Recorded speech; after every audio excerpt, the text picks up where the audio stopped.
Today's top stories.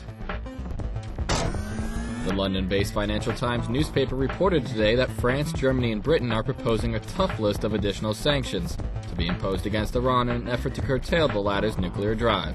Some European diplomats said the list was aimed at providing U.S. President Obama's administration with a bigger stick, in a carrot-and-stick approach meant to stop Iran's nuclear activity. The proposal lists 34 Iranian entities and 10 individuals believed to be linked to Iran's covert nuclear or biological weapons programs.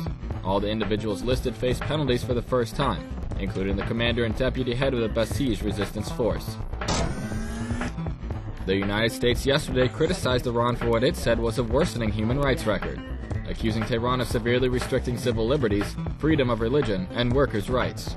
In its annual examination of human rights in more than 190 countries during 2008, the State Department also noted a crackdown on freedom of speech and of the press in the Islamic Republic. According to the report, violence and discrimination against women, ethnic and religious minorities, and homosexuals continue to remain problems in Iran, as did human trafficking and incitement to anti-Semitism.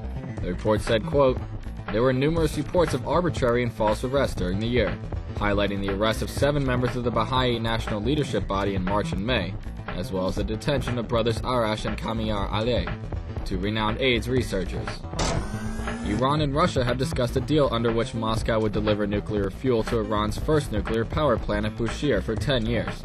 The remarks are made by Sergei Kiriyenko, head of the Russian nuclear company Rosatom, during a joint news conference with Gholamreza Aghazadeh, director of Iran's Atomic Energy Organization. Aghazadeh said that Iran planned to increase the number of active centrifuges enriching uranium from 6,000 to 50,000 within 5 years. The United States, which is leading international efforts to curtail Iran's nuclear drive, said yesterday that Tehran does not need a uranium enrichment capability, as Moscow is supplying the nuclear fuel. Enriched uranium can be used as a fuel for power plants and, if refined much further, can also provide material for nuclear bombs.